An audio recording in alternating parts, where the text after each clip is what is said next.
first off, we have Asha AI, a Seattle-based company which has a clinical trial management tool that empowers pharmaceutical companies to achieve better outcomes, decrease trial costs, and increase access to actionable data. Please welcome to the stage Asha AI.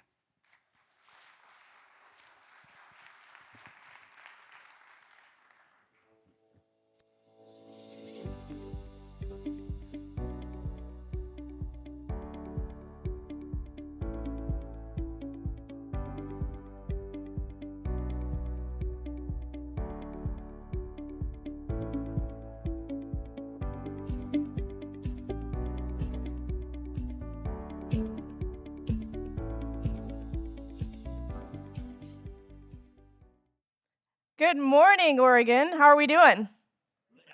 Okay. I'm thrilled to be here today. My name is Rashmi Joshi. I'm the founder and CEO of Asha AI, and I'm excited to introduce you to Asha. 4 years ago, my grandmother was diagnosed with cancer. And as you can imagine, it was a terribly difficult time for most of my family as we were trying to find out anything that we could get our hands on that would help increase the likelihood of her survival. So imagine my shock when I found out that most life-saving clinical research is only available to the lucky few who can live in or near these trial sites. 99% of pharma trials today are operated out of physical trial sites. This means that elderly folks like my grandmother, or those who have disabilities, or don't live in and around these big cities where trial sites are hosted, don't have access to life-saving clinical research. Furthermore, pharma trial sites, as well as pharma sponsors, don't have access to our diverse patient population. So this means they're only creating trials for the lucky few who can afford to be in and around some of these locations. On top of that, because patients have to travel into trial sites to report their outcomes, this makes clinical trials expensive, time-consuming, and you have to wait for several weeks or months to actually get real hard data on how your drug is performing. That's why I built Asha. Asha is named after my grandmother. It also means hope in Sanskrit. And Asha is the first of its kind, fully voice-enabled conversational AI caregiver. It empowers pharma companies to operate virtual clinical trials and helps folks stay on top of their care while they're enrolled in any kind of a clinical trial or program. Through Asha, patients receive real-time updates on their health. Pharma companies can get real-time qualitative data on how patients are feeling, let's say 30 minutes or 2 hours after having taken their drug. And they also can cut down trial costs as well as timelines by over 20%. As they're going throughout their day, Asha reminds patients about how to stay on top of their care, and she can intelligently answer any questions that they have related to their care by ingesting the trial protocol as well as their health chart. Obviously, our market is absolutely massive and booming. So our serviceable addressable market, just capturing 10% of the top 10 pharma company trials, gives us an annual revenue of over $1 billion. We're starting out first, focusing on oncology, and then graduating to neurodegenerative care, as well as mental and behavioral health. So we plan to start right at the first phase of clinical trial innovation, starting at phase 1 clinical trials and renewing all the way through the full life cycle of every drug that we contact. And so we're starting with Memorial Sloan Kettering, which you might have heard of. MSK is well recognized as the global leader in cancer research, and they also operate about 2,000 trials per year. So starting with MSK, we're doing $200 per patient per month per trial. And we're also going to be charging pharma site sponsors $1,000 per patient per month per trial. And we eventually plan to ramp up to an annual subscription for each pharma customer. So this allows them to have interoperability of their data across not just each trial site, but each trial that they do, which is something that doesn't exist today. And this can be incredibly informative when they're doing drug discovery.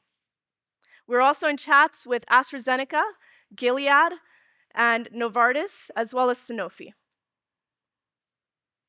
So how does it work? So as you're going throughout your day, patients chat with Asha through our conversational AI. Asha can remind them about when to stay on top of their care, such as exercise, nutrition, any medications that they might be taking. She can intelligently answer questions and then relay all of this data back to the trial site team and the trial sponsor in an actionable format. So after launching our product nationwide about a year ago, I'm happy to report that on average, just within the first month of launch, people have been using it over 5 times a day. We come with a very experienced team of serial entrepreneurs and operators. I'm a career entrepreneur. I've had 2 exits under my belt. Rest of my team is equally experienced. Dr. Yan Chow, before turning over to the tech side, was a clinician. And he was also National Director of Innovation at Kaiser Permanente and at Amgen. He's had his own successful exit and built a company worth over $300 million in annual sales. Chris Taylor comes to us after being on the deal side at Blue Cross Blue Shield as their National Director of Innovation. Raj Tiwari has been a co-founding CTO of over 4 health tech startups that have had successful exits worth over $1 billion. David Gans has been a national authority on medical practice operations at MGMA. And Dr. Tony Kwang, who's our JD MD and our Chief Medical Officer, sits on a number of clinical boards. Here's a very conservative estimation on how we'll reach $60 million in revenue by 2028. And we're raising a very small $1 million bridge round in the form of a SAFE to allow people to jump in on Asha, be a part of our journey, and help support our initial launch into pharma sales. Join us in making life-saving clinical research available to all. Here's a little peek.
Thank you very much. All right. Great job, Rashmi. So one of the things that I hope you can see is when we talk about impact, we are talking about global, massive impact without relinquishing any diminishing in return. So that was a phenomenal presentation. Okay, it is time to use that code, the QR code, enter in the access code to be able to ask Rashmi any questions. While we're waiting for questions to come in, I'll kick us off. Rashmi, that was an excellent presentation, and I love the videos that show all the ways that it can integrate with someone's life and their existing technology. What have you done to be able to, when you think about the pillars of defensibility, what have you done to be able to ensure that all this technology you've built is able to create and ensure that you stay in the market as the market leader? Thank you for that question. So from a competitive advantage standpoint, we have a diverse portfolio of IP that we've filed. We are patent pending. And also, there's actually no one doing conversational AI within healthcare. So you can't just take Llama or OpenAI and apply that to healthcare, and I'll tell you why. In healthcare, you have very stringent guidelines on compliance, on data privacy, but also about what kinds of questions you can answer and how you answer those questions. So, for example, with Asha, we're not getting into any diagnostic decision making. Anytime that we sense a patient is asking a question that could be related to that, we parlay that to the appropriate care team member for that patient. So unless we're ingesting it from the trial protocol provided by the trial site or the trial sponsor, or it's coming out of the patient's health chart, we're not making any medical decisions. And that also gives us the ability to not have to file for FDA clearance or registration. As you know, there's a lot of false positives, a lot of fake answers you can get out of modern day LLMs. So we avoid that altogether by making it trial specific. Actually, that goes really nicely into our next question from the audience of how are you ensuring accurate results from your virtual clinical trials? Yeah, so we have a number of ways that we also have placeholders to make sure that patients are actually reporting the right kind of data. As you've seen in our little product demo here, a big part of the care team is also the family members who are involved. So we have, family members who are informed and are on top of what's happening with the health of that patient. So when patient A doesn't take this drug, we actually alert the family member so that they're able to check in and make sure that if there's any questions that we can address, that there's other placeholders there, other checks and balances, if you will, to make sure that that patient is getting access to the kinds of tools and services that they need to stay compliant. So it's not just technology. I don't think technology solves everything. The social fabric of caregiving is a big part of what we're relying on to make sure that patients are staying compliant. So then, when you're thinking about the community-centered approach, and there is a lot of live feedback, why did you choose to use AI for the Q&A segment instead of having them chat with the live nurse? Obviously, it's a lot less expensive. And already we're living in a time, even post pandemic, where there's such a massive burden on the care team. So, having a live nurse when they're scrambling to stay on top of the trials they're already operating is pretty much out of question. So, being able to leverage an AI to help deburden the care team and allow them to answer the questions maybe that our AI can't answer is, I think, the best way to go because it's creating this economy where we're not solely reliant on those in-person meetings, but we can have access to answers that we need in real time without needing to hop on the phone or travel into that trial site to meet with your physician face to face. Yeah, that creates so much accessibility. When you're thinking about the scope of things that you're working with, do you work with familial genetic deletions or disorders? We work with all chronic conditions across the board. So the three focal areas I mentioned are oncology, neurodegenerative care, and cognitive and behavioral health. But anyone who has any chronic condition who can benefit from Asha is absolutely welcome to use it. And there will always be a subscription available to patients through our website to anyone who's not affiliated directly with the clinical trial. Because why I built Asha is to help family members like myself virtually manage the care of their loved ones from afar. So that will always be a core part of our mission and our vision, and you'll always be able to participate whether you're working on a trial or not. We have one final question to close this out. I know it's gone too quickly, but can patients use Asha AI to find clinical trials? And if not, how do they come to Asha AI? Absolutely. One of the things we're working on right now is a patient recruiting and automated consent tool. So, yes, we'll have a huge library through our partners with MSK, with the pharma companies that we'll be working with, of different clinical innovations that you can participate in as a patient. And it'll be a primary funnel also for those companies to make sure they have a much broader and diverse patient population who are participating in clinical research. Excellent. Thank you so much. Thank you. Thank you again, Rashmi.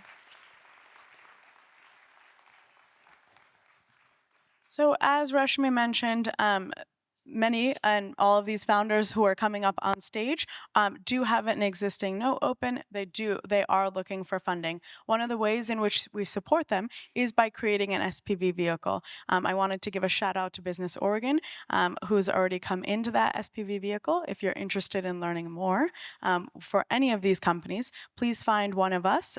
If you are on the venture partners or the BFM fund team, if you could raise your hand so that folks in the audience know that they can connect with you if they are interested. Okay, next up we have Los Angeles-based Hamilton Perkins collection. Hamilton is an incredibly great friend, actually a transient as well from Virginia, and he has created award-winning designer travel bags from repurposed plastic bottles and billboard vinyl linings. Here to present is Annie Carrasco, so please welcome her to the stage.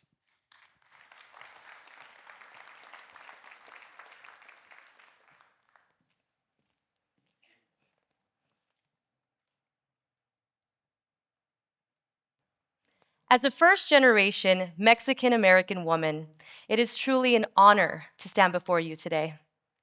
I grew up in Section 8 housing, but that didn't stop me from becoming the first person in my family to graduate with a bachelor's degree, the first person in my family to purchase a home in Los Angeles when I was only 25 years old.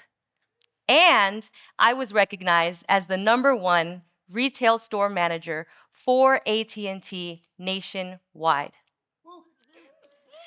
Thank you. These accomplishments mean a lot to me, but what truly stems my passion and really moves me forward is sustainability. Growing up low income, I spent my weekends doing yard sales with my single mom. I'd be up at 4 in the morning getting items ready to sell that we no longer used but knew still had value. Little did I know, we were practicing circular economy by giving life to old items instead of them ending up in a landfill. Recycling has always been a big part of my life, which is why I ended up at Hamilton Perkins Collection. Good morning, I'm Annie, and we're excited to have you join us in our transformation of transforming trash into cash. Raise your hand if you have a wallet. Raise your hand if you have a debit or credit card in that wallet. Raise your hand if you've ever heard of Louis Vuitton. What do all of these have in common? I'll give you 3 letters: PVC. Did you know that 40 million tons of PVC is generated annually? PVC stands for polyvinyl chloride, which is just a fancy name for plastic. But it's in everything that we use. The piping in your homes, your flooring, your wallets, your purses. But guess what? Less than 1% of PVC is recycled. This is a huge problem for our planet. So we asked ourselves, what if? What if we created a product made up of recycled plastic and turned it into something valuable? And that's exactly what we did. Currently, our process today is recycling plastic bottles, turning them into bags, and then giving it straight to our consumer. So how do we make money now? We get paid by our clients, the corporations, to get paid their waste. Then we add our technology, and then from there we turn it into pellets, and then we sell it back to our clients. That's right, you heard correctly. We don't just get paid once, we get paid twice. The technology is very simple. Well, it's actually not simple, but we've simplified it for you today. The first step is a chemical oxidation. Then we turn it into an organic acid, and then we do a bacterial integration, which then gives us our final product of pelletization. Once we turn the products into pellets, once you turn the waste into pellets, we can then turn it into yarn. And then this is where you want to pay attention. We can sell the pellets and yarn anywhere between $4,000 a ton to $11,000 a ton. Once we sell it back to our clients, they can then use that recycled PVC and turn it into new products. That way, we're not generating more PVC, but now using recycled, turning into merchandise like shoes, clothes, and handbags. Working with clients like Ellen DeGeneres and Hewlett-Packard helped us realize that there's a really big problem on our hands. These Fortune 500 companies need our help to recycle their supply chain waste and transition into a circular economy. So together, we can work to be able to build a sustainable future. So far, we've generated $1.4 million in revenue. And in addition to this very big list of clients that we are so proud of, we're also really proud to announce that we have just signed an NDA with the very prestigious and well-known designer brand company of LVMH. Thank you. Although I am not at liberty to discuss the contents of our contract, what I will say is this. Investors, this is an opportunity that you don't want to miss. We've actually gotten a lot of press, a lot of traction organically through media and publications.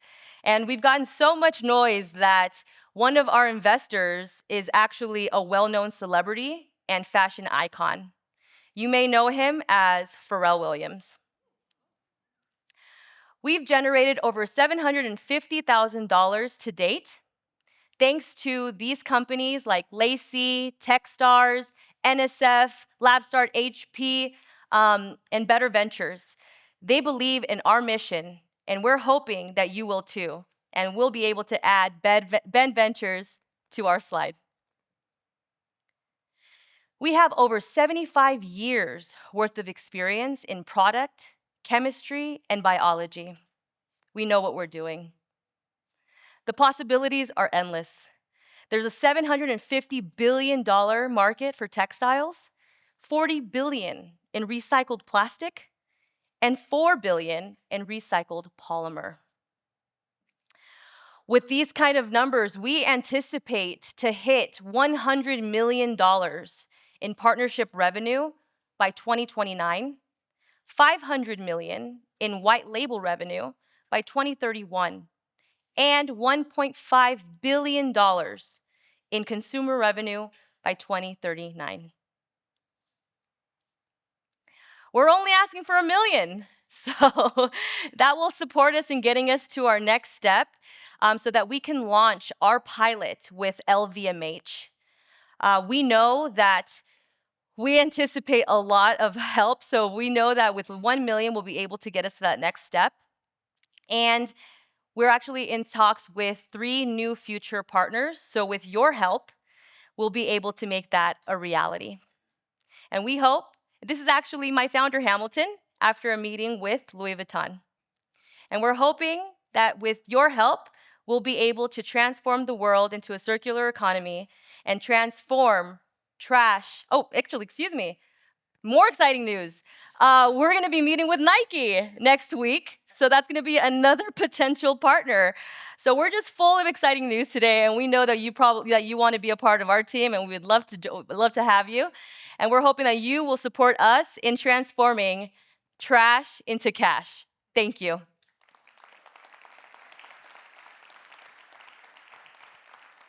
Thank you, Annie. Amazing presentation. Thank The you. impact is clearly there. The revenue is clearly there. Can you talk to us, as we get questions in the audience here, can you talk to us a little bit about how you work with partnerships and what do you do, like when you think about Louis Vuitton, what exactly are you doing with them? So although we just signed an NDA with them, so we're not at liberty to disclose the contents of our contract. What I will say is this. They have, like other 500, other corporations, there's a lot of supply chain waste that's just sitting around, and they don't know what to do with it. And so they need us to be able to use our technology to turn their waste into something that they can repurpose and put into new products. So that's essentially what we're doing for Louis Vuitton, amongst other corporations as well. Excellent. So when you think about, sorry, mic person told me to stop moving the mic here. Okay, all right. When we think about the percentage of chemicals recycled, can you talk a little bit about pelletization and how that works and what percentage that is? And what What percentage of the chemicals are able to be reduced and recycled? Right. So we're also in talks with our polymer chemists and scientists, and because we are future patent, we're not able to disclose the details of that either at the moment. But I would love to get your information, and maybe we can get in contact and we can discuss things further once I'm able to disclose a little bit more information on that.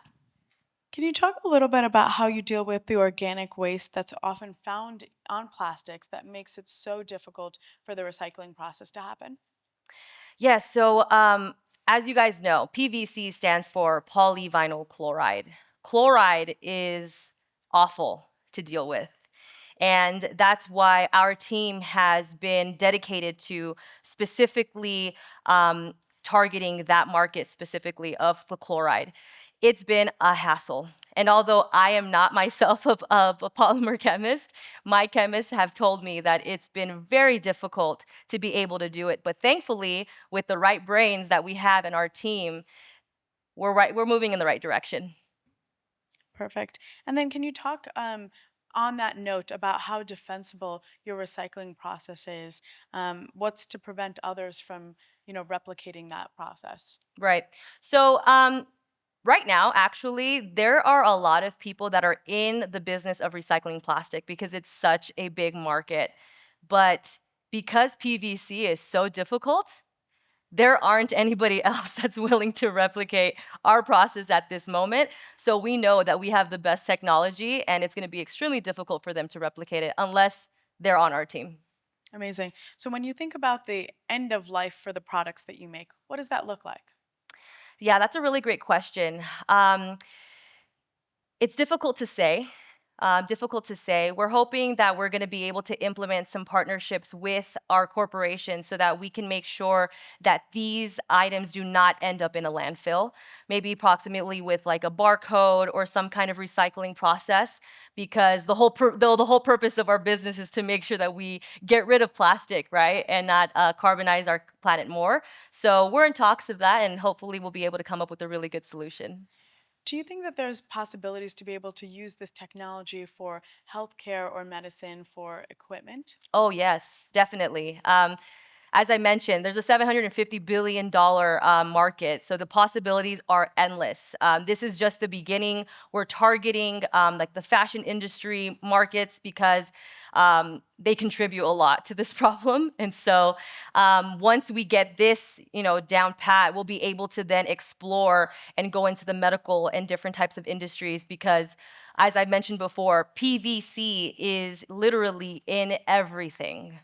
So as long as we continue to go in the right direction, we'll be able to decarbonize the planet together.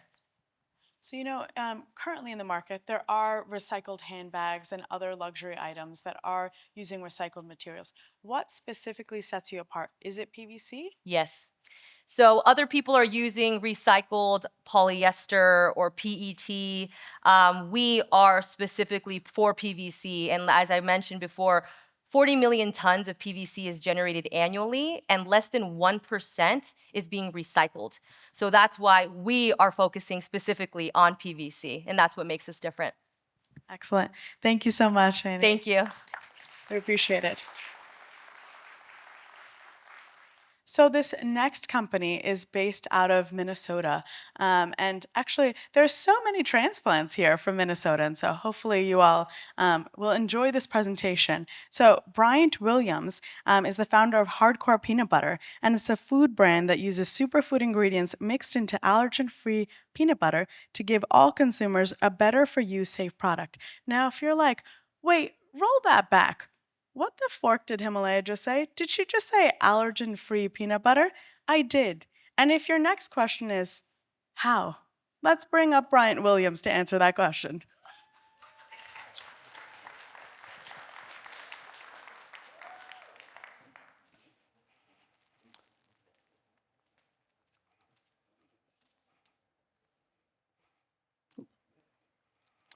Who remembers these?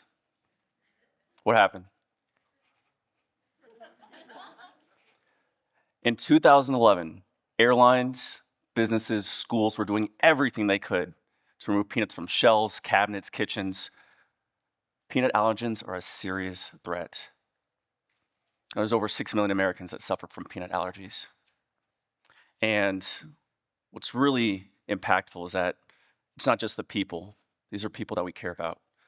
Family members, friends, spouses. We'll do anything to keep them safe. The fear of maybe accidentally getting a dish where somebody used the wrong ingredient, used the wrong sauce, accidentally delivered the wrong package to you can be scary, very scary. What I'm excited to tell you today is I have a solution. And Ben, I want you to hold on to your seat because the future is bright, but I want to tell you where we are today. My name is Bryant Williams, and I'm the founder and creator of Hardcore Peanut Butter Spread. By degree, I'm a chemical engineer from Purdue University. I've got 15 years of experience in the CPG food industry, work with top companies like Colgate-Palmolive and General Mills. My background in research and development, supply chain, procurement, it's enabled me to launch more than 300 items into the market. I've got experience with over 500 different ingredients. I know how to make foods.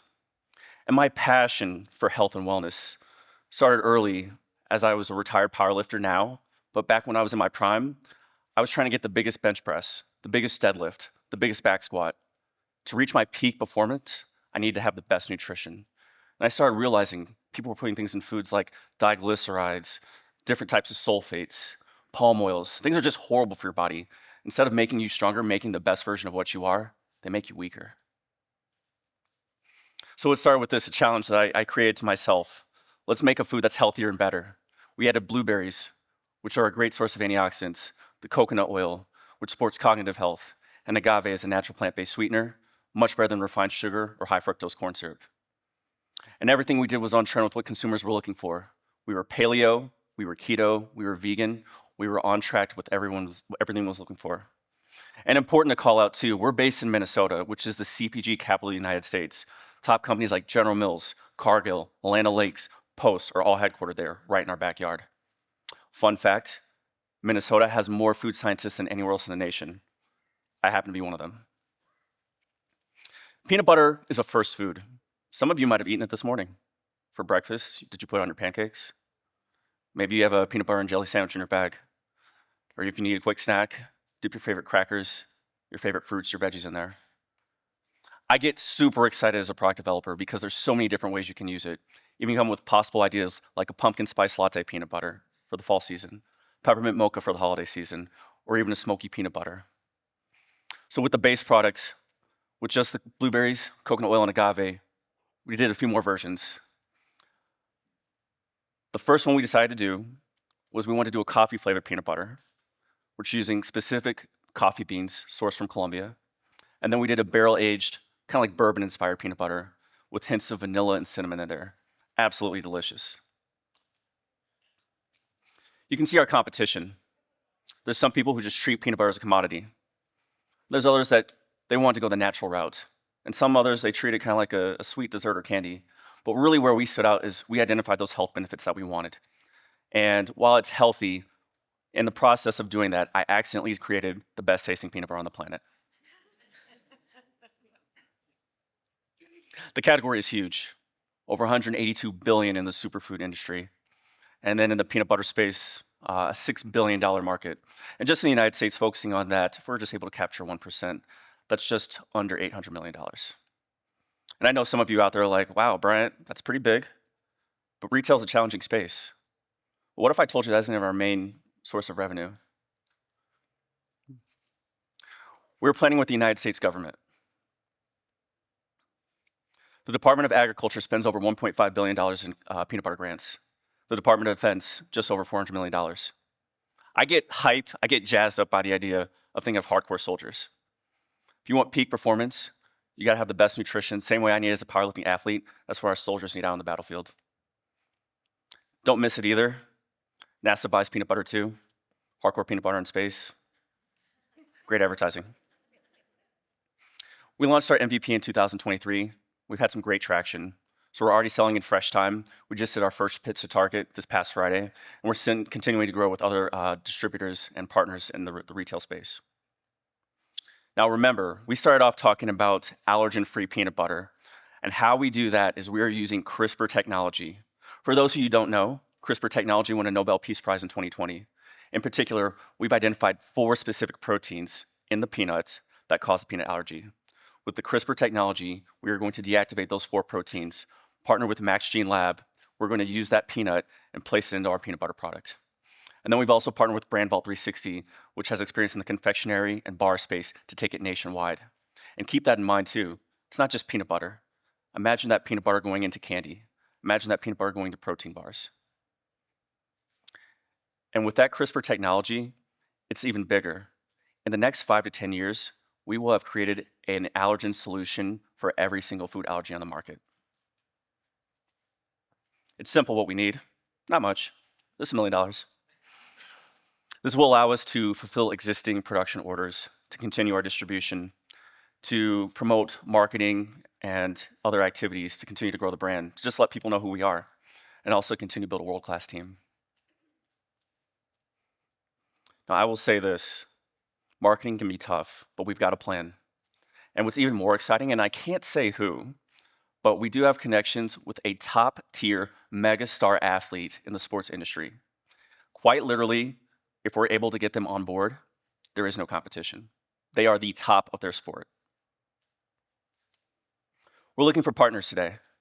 We're very intentional, we're very passionate about what we do, and we want you to come on board. Thank you. Okay. Thank you, Bryant. Okay, you received the news. I have heavy news for you all. I got fired from standing, so apparently I'm not doing a good job. So for the remainder, I will be sitting. So, hello. Hey.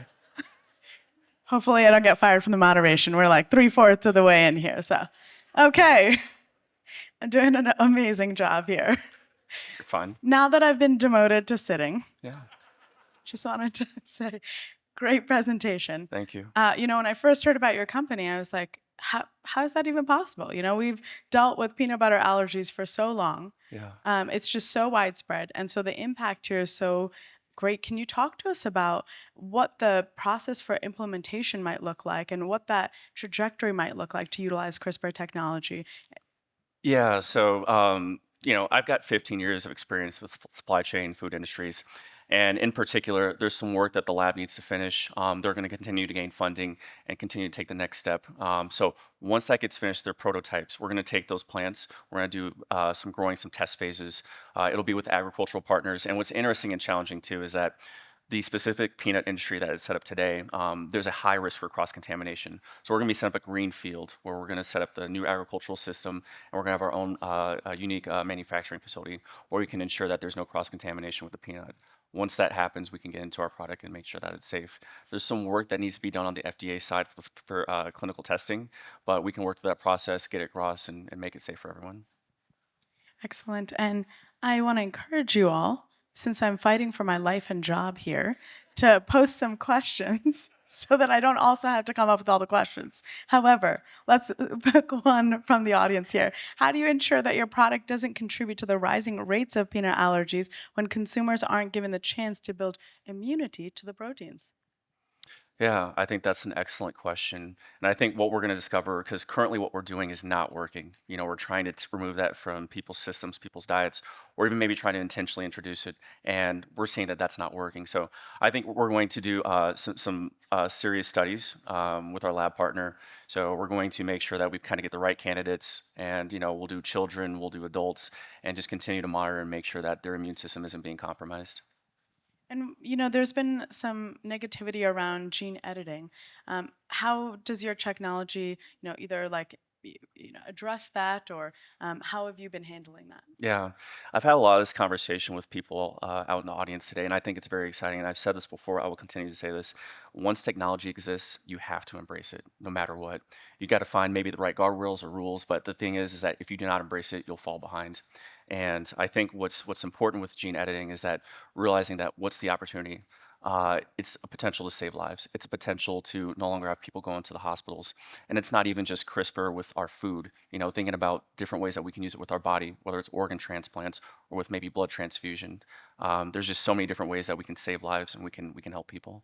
On that note, when you think about scalability, how can this technology be used to then help with allergen in other places, like with cashews or hazelnuts? Yeah. So I think this is the one that we're starting with first. But then, we'll eventually look at shellfish, we'll look at tree nuts, some of the top allergies that are out there. And it's just about doing the work. Once we can prove that this is successful, instantly it's going to catch fire. And, we'll be able to expand our lab and start working on other solutions for other proteins. And then when you think about people with like the consumer market, how do you convince folks who have severe peanut allergies to be able to try your product and to be able to believe in it? Yeah, so I think there's some education there too. So one thing that we have is kind of like one of our top focuses. We want to be one of the top, the number one rated like pediatrician recommended peanut butter. So then there's the education piece that your pediatrician, they can speak to the consumers. It's somebody that they trust and they can educate them on the benefits of the peanut butter. And there is allergen testing too. So, I've done this before where they do a little prick on you and you can just see if there's a reaction there. So, and then with the data to back it up too, I think it's going to be important that when we make our claims, just making sure that we're putting ourselves from legal risk. But I think we've got a plan to handle that. And do you feel like your target market is folks who are allergic to peanut butter or people that are looking for alternatives or a combination? Yeah, I would say a combination. And really, when we started, the focus was really like, okay, let's go after people that wanted a healthier product. And then it turned into parents, and then it just turned into foodies. Peanut butter is ubiquitous. At some point, we've all had an experience with peanut butter, whether that's sandwiches that you grew up eating, the snacks out in the hallway. There's just a lot of different ways that we come in contact with it. So peanut butter virtually applies to everyone. Excellent. Thank you so much, Bryant. We Thank you so appreciate you. Thank you. Okay. All right. I am standing up, but it's only to announce our final. So I'm so stressed now with the standing, All right. Thank you. Thank you. I appreciate the enthusiasm. One lone voice in the audience. I appreciate it. Okay. All right. So thank you. So it's bad. It's bad. I can't stop shaking the mic, I'm just like, what are we doing here? What's this mic? Anyway, all right. So we have heard from 3 different companies, and they've all focused on different aspects of huge impacts, right? We focused on health. We focused on consumer and being able to think about the environment. We now have talked about food. One of the other areas, the huge areas and determinants of life trajectory is housing. And as many of you know, that can be really difficult to come by. And so our last company is addressing that. So Home Lending PayPal, yeah, I hear it now. I hear it, Mike's. Yes, okay. Home Lending Pal is actually coming from Orlando, Florida. He braved a hurricane to come here, so a lot of skin in the game. We hope that he has more of his skin. Thank you so much for coming. And I forgot to tell you what Home Lending Pal does. Home Lending Pal is a home buyer's analytics program that identifies serious buyers within a bank's database, leveraging multilingual AI agents to guide loan officers on effective outreach and messaging. We will find out what multilingual AI means shortly. Please welcome Bryan Young to the stage.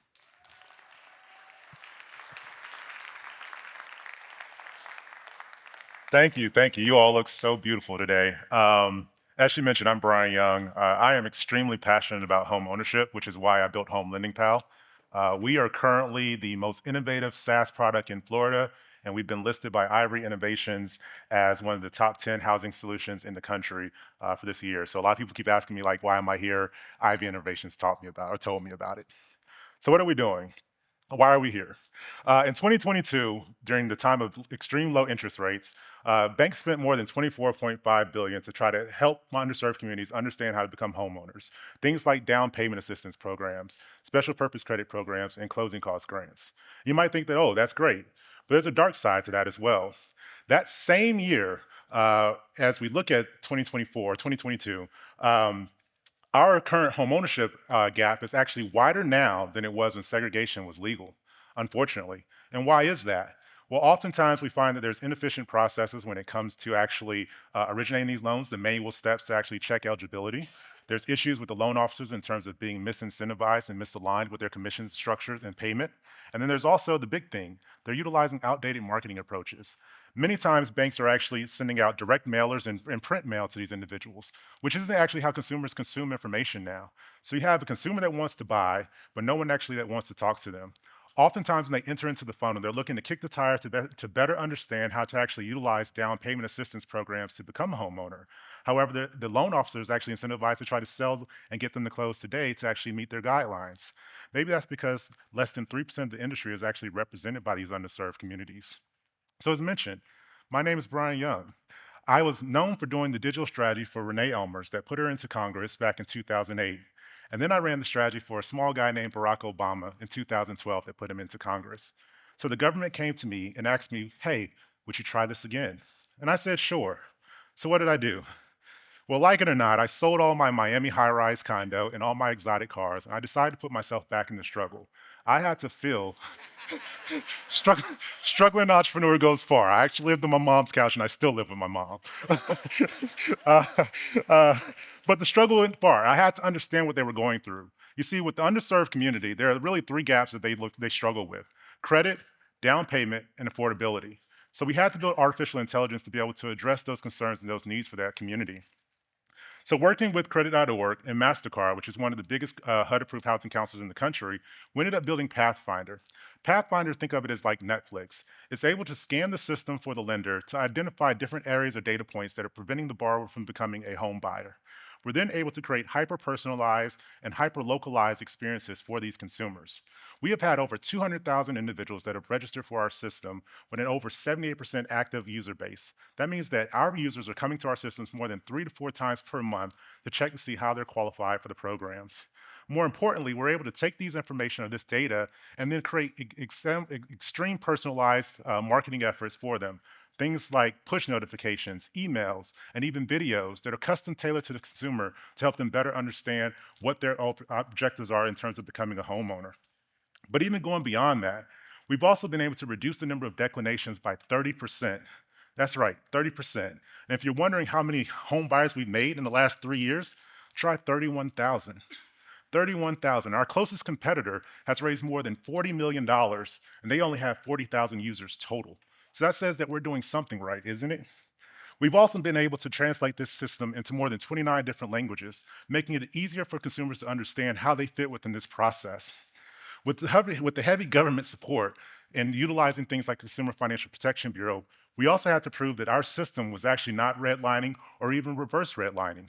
We collect so much data that we're able to analyze buyer intent and then utilize that information to better guide these consumers to products that actually fit their census tracts or their areas of where they're looking to buy. This solves the bank problem because they usually struggle with understanding how to help borrowers within certain census tracts that they actually have to support. By leveraging with MasterCard, we're also able to expand this product into other areas, things like auto refinancing, personal loans, credit cards, all with the pursuit of making the journey easier for the consumer. But more importantly, we're able to take URLs and product descriptions, and in less than 15 minutes, we're able to create videos that are automatically translated into the consumer's native language. You might not believe it, but this video is entirely AI. It's not even real. But we didn't stop there. I actually sit on the board of one of the top CDFIs, or community development institutions in the country. And with this, I actually realized that we had to make this look more than just charity work for the banks. We had to give them better pipeline visibility. We had to help them understand that there is money to be made here. So what we did with MasterCard is we built this back-end system that shows analytics. And with this, we went into the toughest markets in the country, places like California, New York, but then also easy markets like Florida and Texas. And what happened? We had achieved a success rate over the last 2 years when interest rates were historically low and historically high that were 11 times better than industry average. That's right, 11 times higher than the industry average. But what is our system actually doing? Well, we make money as a SaaS product. We charge a monthly subscription to the financial institution, annual subscription to the financial institution that usually ranges anywhere from $120,000 to over $1 million per year. They are then able to run their leads into our system and have us further verify and validate the information that comes from them. Think of this. As a business owner, how many times do you get a lead and you waste that lead because no one talks to it or they don't follow up? Our artificial intelligence is able to take that workload off of the loan officer and make it easier for the consumer to understand what the qualifications mean. As they go through that process, our system is also able to then notify the loan officer of where that consumer is at in the buying process. So once that person is ready to buy, the initial conversation before, during, and after is much smoother. But again, I sit on the board of a CDFI. We realized that we also had to support the internal database. So what did we do? We built a system that also helps them scan their internal leads to identify dead leads, declinations, and withdrawn apps. We then utilize our system to re-engage them. And we've been able to have a success rate that actually shows more than 54% of these people actually go on to become homeowners within 4 months or less. And who have we done it for?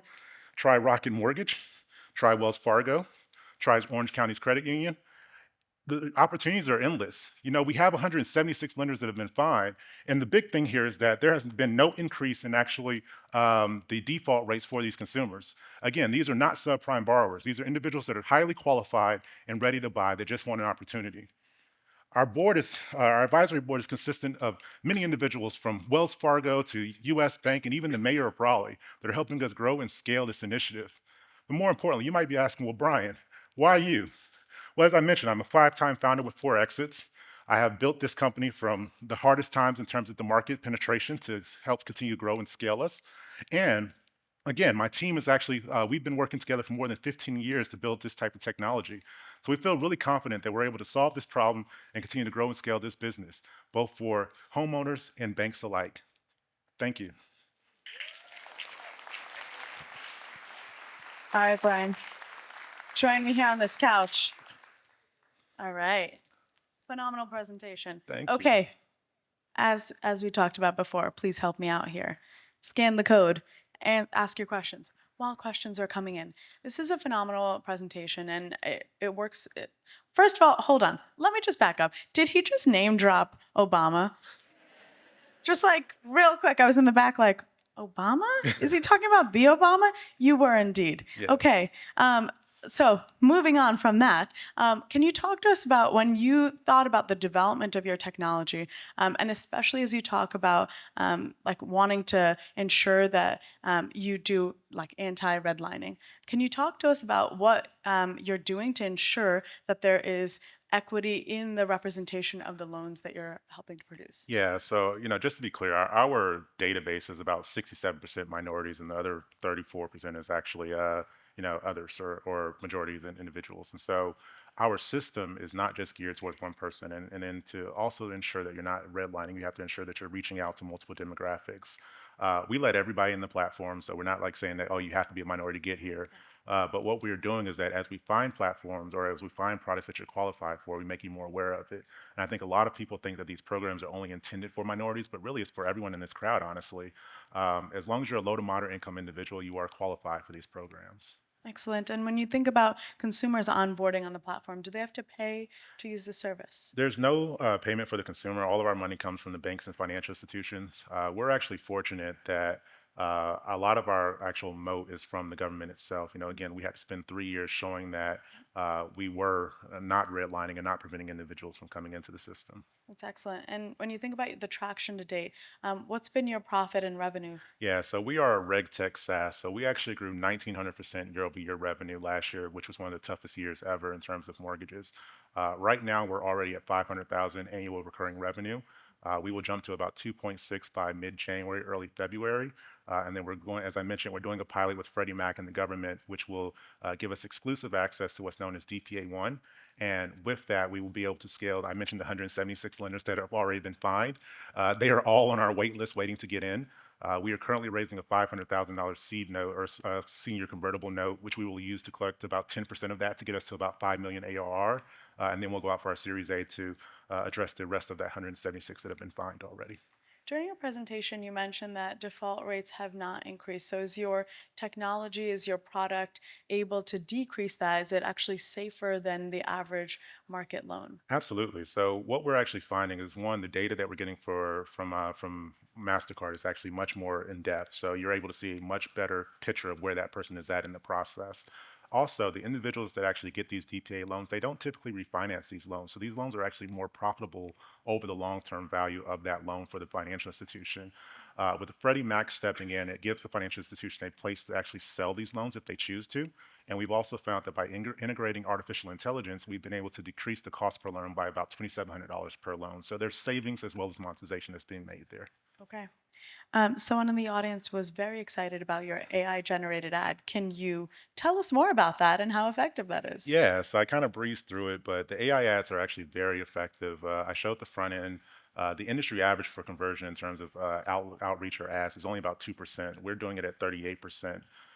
Most lenders, they'll tell you that their current database in terms of retraction or re-engagement is only about 10%, and we're doing it at 54%. So not only is it's not just giving them the ads, it's actually giving them the ads in a way that is personalized to them. It's able to look at their financial as well as credit information, and then the information they're giving is actually directed towards them and personalized for them. Excellent. So on that same note of the user experience, can you walk us through a prospective home buyer's experience of the platform? Yeah. So you would still go through, and most times you're not actually going to notice it, but you'll still go to like a landing page or a web page that is created by the financial institution. You're going to request to do a meeting. And then on the back end, after you submit that submit button saying that I want to talk to someone, we're going to give you the option to actually create your profile or to schedule a meeting. We found that a lot of times when it comes to down payment assistance programs, loan officers just don't reach out to them. They don't want to deal with them. So by utilizing our system, you're able to schedule a meeting, and then the AI will actually take over the initial conversation of kind of where are you at, what are you doing. When you come into the system, it's free, obviously, for the consumers. You're able to connect your financial information. And then we're actually the only non-loan originating company in the country that lets you pull your FICO score without originating a loan. So you can connect that. It simulates the underwriting, giving you a better understanding of where you're at.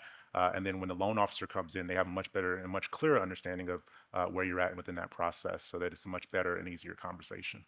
And last question here, can you talk about the competitive landscape and how you've been able to acquire more users? Yeah. So the good thing for us is that, because we're government backed, the data that we're getting from the government is only available to us for the next 3 years. So we do have a moat. The system itself, it does connect to the loan officer's loan origination system. There's customer relationship management system, or their CRM, or their POS. So they're actually able to drive traffic to us. And then, like I say, they're doing their normal lead generation process, and they're just filtering it through us. Think of like a data extraction or data filtration system that further qualifies that lead for them and helps them pull it through. Thank you so much, Brian. Thank you. We appreciate it.